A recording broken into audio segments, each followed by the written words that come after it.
Bienvenue sur Mathérapie. Aujourd'hui, dans le cadre de la suite du cours sur le calcul de probabilité, nous allons aborder les axiomes de Kolmogorov et les propriétés qui en découlent.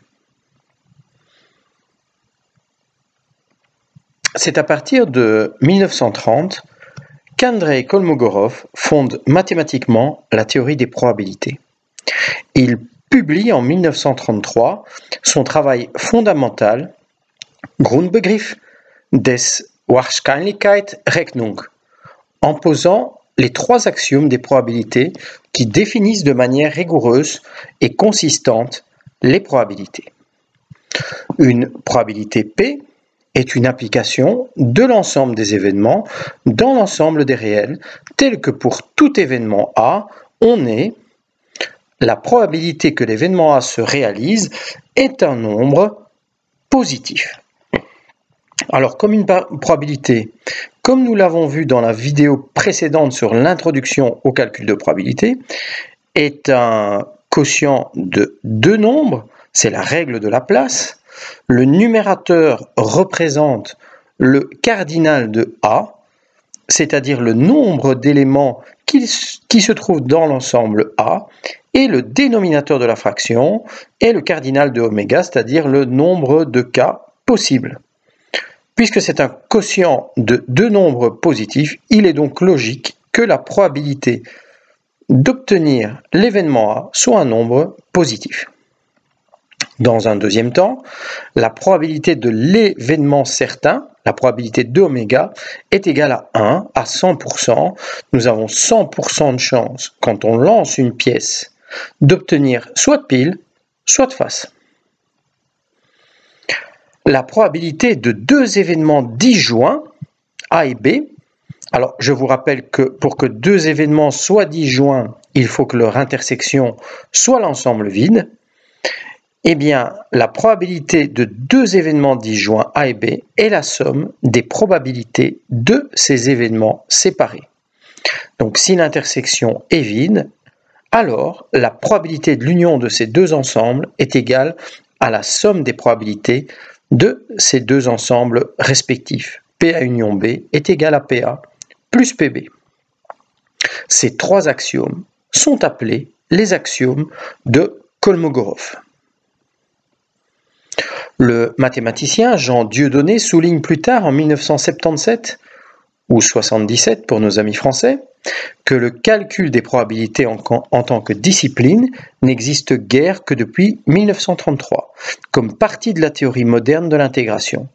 Elle a hérité de ses propres problèmes et même de son langage, des 3 siècles antérieurs au cours desquels le calcul des probabilités était un mélange de raisonnement, d'allure mathématique et de considérations plus ou moins intuitives sur le rôle et l'évaluation du hasard dans les comportements humains ou les phénomènes naturels.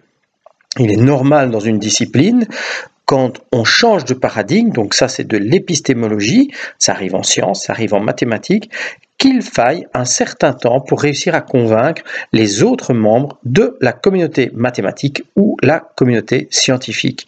Donc l'axiomatique de Kolmogorov n'a pas fait exception. Il a fallu attendre 1959 pour qu'elle soit largement reconnue auprès de la communauté mathématique de l'époque. Nous allons maintenant aborder quelques propriétés importantes qui découlent de cette axiomatique de Kolmogorov. Ces propriétés sont importantes et nous les utiliserons plus tard dans les exercices relatifs au calcul des probabilités. La première, si nous prenons deux événements A et B, si l'événement A se trouve inclus dans l'événement B, alors la probabilité que A se réalise est inférieure ou égale à celle que B se réalise. Vous avez une petite démonstration ici en dessous. Moi, je préférais vous expliquer le principe. Si l'événement A est inclus dans l'événement B, ça veut dire qu'il y a au moins autant d'événements dans B que dans A. Et donc, quand je calculerai les probabilités, il en découlera que la probabilité de A sera plus petite ou égale à celle de B. Une deuxième propriété qui découle de l'axiomatique de Kolmogorov, puisque la probabilité que A se réalise est un nombre positif, il faut encore qu'elle soit plus petite que 1, c'est-à-dire la probabilité de l'événement certain. Donc, nous venons de voir que la probabilité de l'ensemble vide, quand il n'y a aucun élément dans l'ensemble, la probabilité est nulle. Nous avons maintenant pour deux événements complémentaires, le A et le A noté avec une barre. Donc si deux événements sont complémentaires, leur union reforme l'espace des éventualités oméga et leur intersection est vide. Donc deux événements complémentaires sont disjoints. Eh bien, ça va entraîner que la probabilité que le complément de A se réalise est égale à 1 moins la probabilité que A se réalise. Si on prend un petit exemple, en lançant un dé, obtenir un nombre pair peut être l'événement A, son complément est obtenir un nombre impair. Donc les deux événements sont bien complémentaires, leur union redonne bien les 6 possibilités lorsque l'on jette un dé, l'ensemble oméga, et ils n'ont pas d'intersection. Lorsqu'on lance un dé, une face ne peut pas à la fois être paire et impair. Eh bien, si nous avons 3 chances sur 6 d'avoir un impair, nous avons 3 chances sur 6 d'avoir un pair. Si maintenant on poursuit avec un deuxième exemple, toujours avec un dé, obtenir un 3 sur un lancer, c'est l'événement A, son complément, c'est obtenir un autre résultat que 3. Ce sont des événements qui sont contraires, ils sont aussi complémentaires.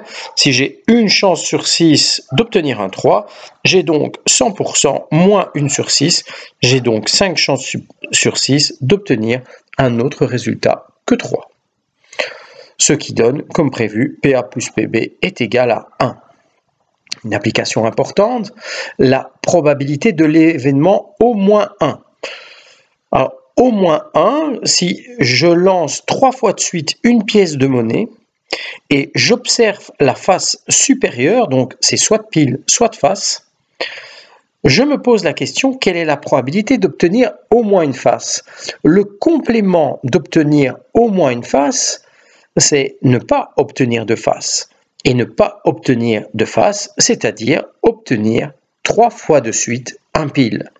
J'ai une chance sur 8 de ne pas obtenir de face, c'est-à-dire d'obtenir 3 piles successifs. J'ai donc bien 1 moins 1 huitième, 7 chances sur 8 d'obtenir au moins une face. Alors, une autre relation importante, on parlait dans l'axiomatique de Ball du troisième axiome. Dans le troisième axiome, on considérait que l'événement A et B étaient disjoints, donc leur intersection était vide. Si elle ne l'est pas, on peut compléter le troisième axiome de Kolmogorov par la relation de Ball.